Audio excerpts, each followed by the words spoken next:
নমস্কার, আমি সুকৃতি রঞ্জন বিশ্বাস এসআরবি মুক্তি ইউটিউবের পক্ষ থেকে অনেক দিন পরে আপনাদের সামনে এসেছি। অনেকেই মন্তব্য করেছেন, টেলিফোন করেছেন যে আপনি আর কেন ভিডিও করছেন না। এটা সত্যি যে আমি 2 মাসেরও বেশি সময় একটিও ভিডিও করিনি নানা কারণে। প্রথম কারণ হলো, আমি এই যে ভিডিওগুলো করি, আমি আরো অন্য অনেক লোকের মতো নয় যে বিভিন্ন সোশ্যাল মিডিয়ায় চ্যানেল করেছেন, এগুলো প্রচার করেন। এই যারা করেন তার বেশিরভাগটাই হলো তারা অনেকেই বেকার, অনেকেই এটাকে আগে থেকে সাংবাদিকতা ইত্যাদি ইত্যাদি পেশা হিসেবে নিয়েছিলেন। সব মিলিয়ে তারা এটা থেকে কিছু ইনকাম করার চেষ্টা করেন বলেই তারা মানুষের কাছে আকর্ষণীয় করে তুলবার জন্য অনেক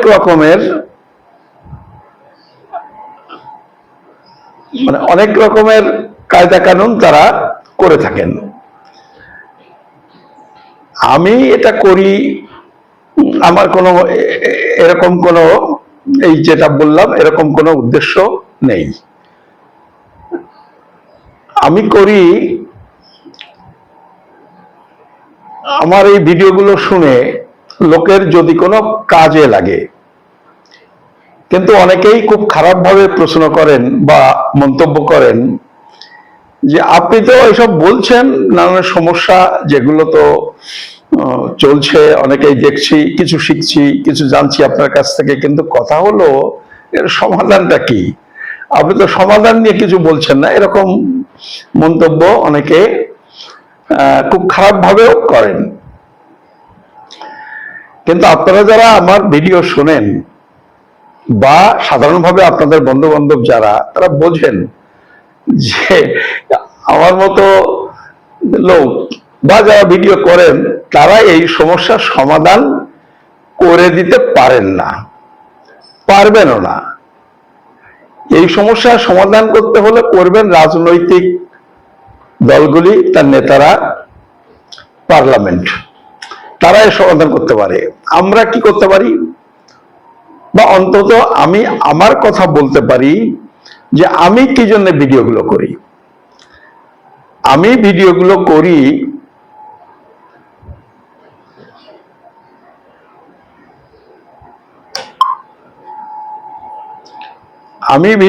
করি মানুষ যাতে অন্তত আমার ভিডিওগুলো শুনে তাদের মনে কিছু প্রশ্ন জাগে। প্রশ্ন যদি জাগে তাহলে মানুষ তার উত্তর খোঁজার চেষ্টা করবেন নানাভাবে। এই যে কিছু প্রশ্ন তুলে দেওয়ার জন্যে, মানুষের মনের মধ্যে কিছু প্রশ্ন জাগিয়ে তুলবার জন্যে আমি ভিডিওগুলো করি। কিন্তু অনেকদিন এটা করার পর, আপনারা জানেন, অনেক ভিডিও করেছি আমি। করার পরে আমার এরকম একটা অনুভূতি, আমি সিদ্ধান্ত বলছি না, যে এটাতে খুব একটা কিছু যেটা ভেবেছিলাম সেরকম কোনো কাজ হচ্ছে না, যে কারণে এটা মনে হয় আর পণ্ডশ্রম করে কি করব। চুপচাপ অনেকদিন বসেছিলাম। কিন্তু একটা ফেজ তো শেষ হয়ে গেছে। এসআইআর হওয়ার আগ পর্যন্ত বলেছিলাম যে মানুষের কি ধরনের ভোগান্তি হতে পারে, কত মানুষের ভোগান্তি হতে পারে, কিভাবে এইগুলো হবে, কিভাবে এর থেকে নিষ্কৃতি পেতে গেলে চেষ্টা করা দরকার, সব বলেছিলাম। আমি বলছি না যে আমরা যা বলেছি বা আমি যা বলেছি সেটাই হয়েছে, তা নয়। কিন্তু এটা ঘটনা, প্রত্যেকটা জিনিসের ব্যাখ্যা বিস্তার যেভাবে করেছিলাম মূলগতভাবে সেইটাই হয়েছে, খুব একটা এদিক ওদিক হয়নি। মানে এসআইআর এর এই পর্যায়কালে আপনারা একটুখানি, মানে আমি যারা গালাগালি করেন আমি তাদেরও বলছি যে শুধু গালাগালি না করে একটুখানি ভেবে দেখেন যে আমি যা বলেছিলাম, আমি অনেক বড় জায়গাতে যাচ্ছি না, খুব ছোট জায়গার মধ্যে বলছি, আমি যা বলেছিলাম সেই কথাগুলো, সেই পরিণতি, আর এই ধরুন এখানে অসীম সরকার কিছু কথা বলেছিলেন, এখানে শান্তনু ঠাকুর কিছু কথা বলেছিলেন, অমিত শাহ এসে অনেক কথা বলেছেন অনেক বছর ধরে, মোদিও 11 বছর 12 বছর ধরে কিছু কথা বলেছেন। এই কথাগুলো একটু মিলিয়ে দেখেন, মিলিয়ে দেখে একটু শিফটিংটা দেখুন, কি করে এক জায়গা থেকে আরেক জায়গায় এই মানুষগুলো তাদের মতামত পরিবর্তন করে ফেলছে। আমারটাও দেখবেন, আমিও যে কথা বলেছি সেটাও দেখবেন, আর এটাও সেই সাথে দেখবেন যে আমি কোন কেন্দ্রে প্রার্থী হয়েছে কিনা। মানে একটা তো বড় ইয়ে ছিল যে আমি এইগুলো করছি আসলে একটা টিকিটের ধান্দায়, তো সেইটা আছে কিনা, এক কোথাও দাঁড়িয়েছে কিনা শুধু না, কোথাও চেষ্টা করেছে কিনা সেটাও একটু খবর নেবেন। আর এই লোকগুলো যা বলেছিলেন, মানে আমি বলতে চাইছি আমি যেগুলো বলেছিলাম সেগুলো আমার বিচার বিশ্লেষণের জায়গা থেকে বলেছিলাম, আমার বুদ্ধি বিবেচনার জায়গা থেকে বলেছিলাম। আপনাদের সবাইকে একটু সতর্ক করা, সাবধান করা, কি করে এটা থেকে মুক্তি পাওয়া যায় তার জন্য একটা প্রচেষ্টা গ্রহণ করা, এইসব নিয়ে কিছু পরামর্শের কথা বলেছিলাম। সেগুলো আপনারা একটু বিচার বিবেচনা করবেন, কারণ 2 মাস 3 মাসে অনেক পরিবর্তন হয়েছে রাজনৈতিক ক্ষেত্রে, আমাদের রাজ্যের ক্ষেত্রে, বিশেষ করে এই উদ্বাস্তু, শুধু উদ্বাস্তু কেন, এখানকার ভূমিপুত্র নাগরিক, ভূমিপুত্র মানুষ যারা প্রকৃত নাগরিক, তাদেরও সমস্যা, সবগুলো একটু হিসেব করবেন। আর আমি একটা একটা করে উদাহরণ দিয়ে বলবো না, এই অসীম সরকার, শান্তনু ঠাকুর এরা যা বলেছিলেন আপনি দেখুন, তারা একটু একটু করে সত্যি সত্যি তারা আজকে কোথায় এসে দাঁড়িয়েছেন। তারা যা বলেছিলেন সেটা আলটিমেটলি মানুষকে বোকা বানানোর কাজ ছাড়া আর কিছু হয়েছে কিনা। আজকে আর তাদের কোনো কথা বলার জায়গা নেই, কিন্তু তবুও বলছেন, বলার জায়গা নেই কিন্তু বলতে তারা ছাড়ছেন না।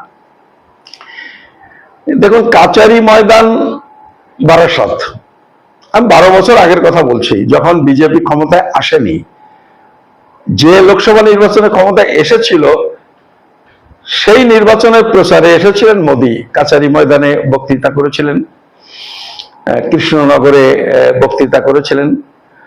তিনি বলেছিলেন আমি, বা তারপরে, মানে শুধু ওই দুটো বক্তৃতার কথা বলছে না, তার অনেক পরেও বিভিন্ন সময়ে এই ঠাকুরনগরেও মোদি দুবার এসছেন বোধহয়, বা একবার এসছেন, অমিত শাহ 2-3 বার এসছেন। তারা এসে কিন্তু যেটার উপরে জোর দিতেন, আমরা উদ্বাস্তু মতুয়াদের নাগরিকত্ব দেব। আর আজকে বিভিন্ন জায়গায় তাদের বক্তৃতা শুনেছেন, কেউ কাগজে পড়েছেন, এখন বলছেন আমরা অনুপ্রবেশকারীদের তাড়াবো, আর দেব এই কথা কিন্তু বলছেন না, বলছেন তাড়াবো। ওই 3টে পদ্ধতি বলেছেন। প্রথম বলেছেন 3Dর কথা বলছেন, তার মধ্যে বলেছেন প্রথমে ডিটারমাইন করবে, খুঁজে বের করবে,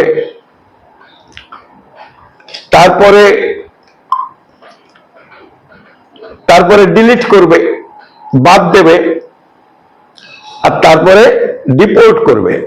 ডিপোর্ট মানে আপনি ধরে নিন ওই পুশব্যাক যেটাকে বলি, ধরে সাথে সাথে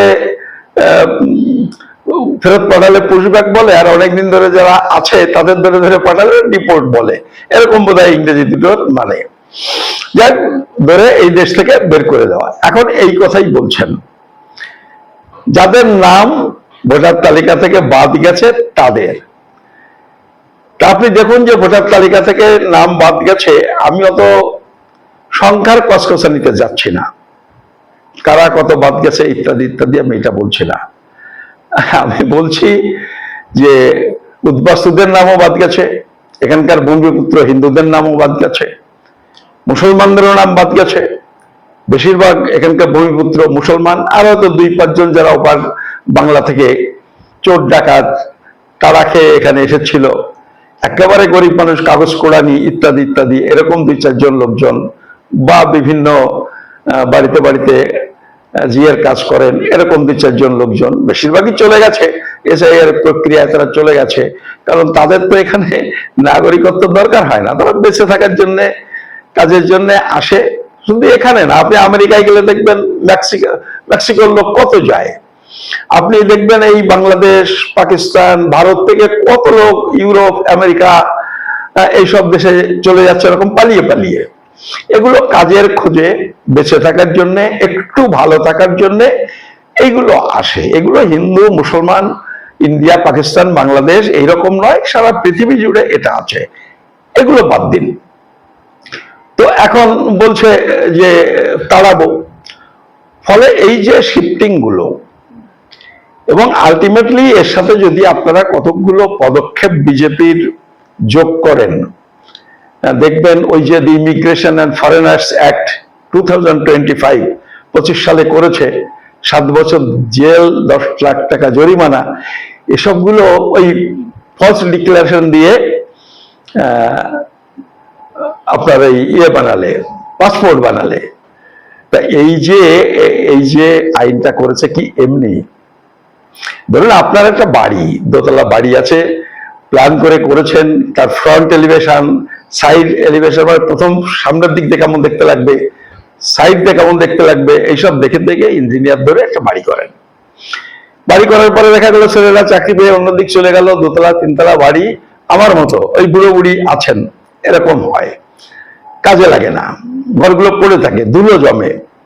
আমাদের দেশের কনস্টিটিউশন, আইনেও এরকম অনেক আইন আছে, 50 সালে হয়েছে, আজও ব্যবহার হয়নি, এরকম আইন অনেক আছে। কিন্তু এই যে আইনগুলো অ্যামেন্ড হয়, যে আইনগুলো সংশোধন হয়, সেগুলো কিন্তু প্রয়োজন এবং কার্যকরী করার জন্য।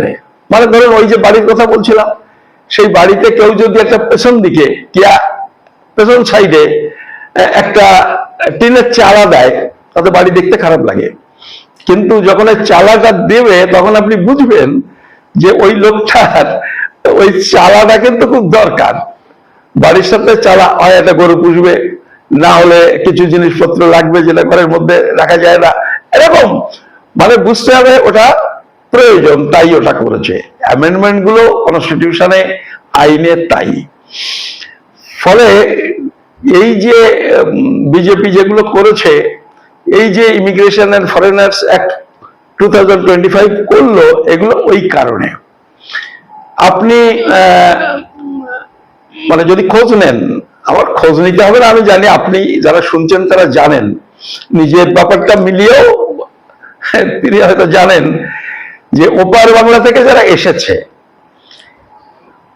যারা ভারতের আইনে নাগরিক নয়, নাগরিকত্ব আইন নিয়ে এর আগেও বলেছি, মানে সেটা এরকম, ভারতের বাইরে যাদের জন্ম, যেমন বাংলাদেশ, পাকিস্তানে যারা জন্মেছেন, তারা যারা ভারতে এসেছেন, সে 50 সালের পরে হোক, আর 71 সালের পরে হোক, আর 2003 সালের পরে হোক, তাদের নাগরিকত্ব হওয়ার কিন্তু একটাই পথ, আবেদন করে নাগরিক হতে হবে।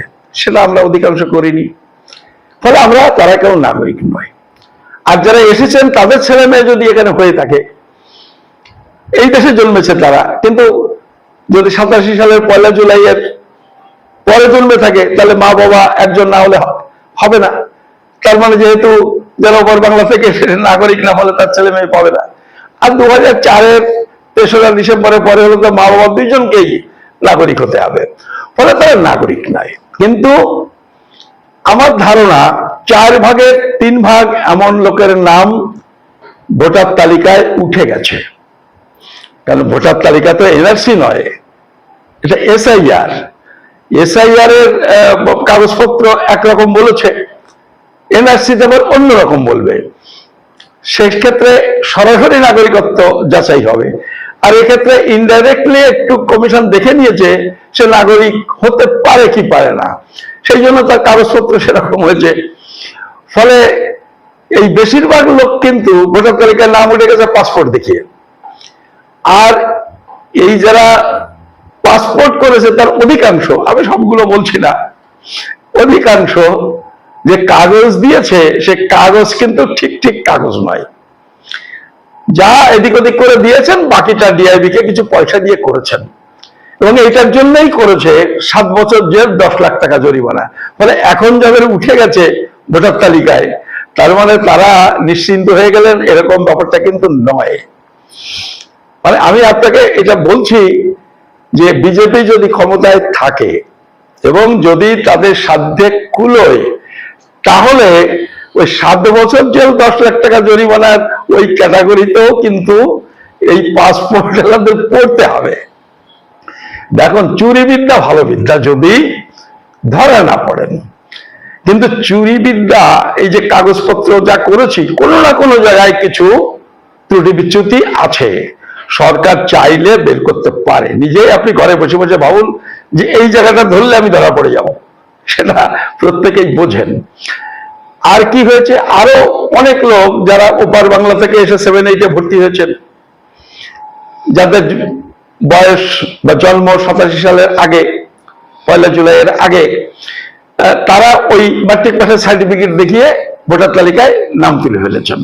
কিন্তু তারা তো নাগরিক নন, কারণ সে তো ওখানে জন্মেছে বাংলাদেশ বা পাকিস্তানে, এখানে এসে লেখাপড়া শিখেছে। কিন্তু আপনার ইলেকশন কমিশন ওই কাগজটার কথা বলেছে, সেই সুযোগটা নিয়েছে। আর একটা অংশ আছে 2002 এদিকে ওই মা বাবার নামের সাথে কারোর সাথে মিলিয়ে হয়তো ভোটার তালিকায় নাম তুলেছিলেন, কেউ নিজের পিসিকে মাসিকে মা বানিয়েছেন, কেউ পরিচিত একজনকে আত্মীয় স্বজন বা এমনকি অপরিচিত কাউকে বলেও ই করেছেন, এরকম অনেক লোক বেঁচে গেছেন। ফলে এগুলো সব কিন্তু আমি কি বলবো, এগুলো অপরাধ আমি বলছি না, মানুষকে তো বাধ্য করছে, অনন্যপায় হয়ে মানুষ এগুলো করেছেন। কিন্তু যেভাবেই করুন, আইন তো ওই কথা শুনবে না। ফলে আইন অনুযায়ী এ সবই হচ্ছে বেআইনি কাজ, এইটা বুঝতে হবে। আইনটা অসঙ্গত, কিন্তু এগুলো সব বেআইনি কাজ। ফলে এইটা কোনো সমাধান নয়, আমি এইটাই আপনাকে বলতে চাইছি। এদিক ওদিক করে হয়ে গেল, এটা সমাধান নয়। সমাধান হচ্ছে এই নাগরিকত্ব আইনটা পরিবর্তন করা। আমরা বরাবর দাবি করেছি যে ভারতবর্ষে যারা স্থায়ীভাবে বসবাস করে তাদের প্রত্যেককে ভারতের নাগরিক ঘোষণা করে, দরখাস্ত করা নয়, দরখাস্ত করা বলে কাগজপত্রের ব্যাপার আসবে, তাদের নাগরিক ঘোষণা করে দেওয়া হোক, তারপর থেকে তুমি আইন কার্যকরী করো। তো আজকের ভিডিওতে আমি এইটুকু বলবো, বলে আজকে শেষ করছি। এর পরের ভিডিওতে আমি যে আইন পরিবর্তন কে করবে, কিভাবে করবে, কোন দল এটা বলছে কিনা, ইলেকশন সামনে তাদের ম্যানিফেস্টো ইত্যাদি ইত্যাদি প্রতিশ্রুতি, সেটা নিয়ে এর পরের ভিডিওতে পরের দিন আমি আপনাদের কিছু কথা বলবো। আজকে আপনাদের সবাইকে নমস্কার, ধন্যবাদ।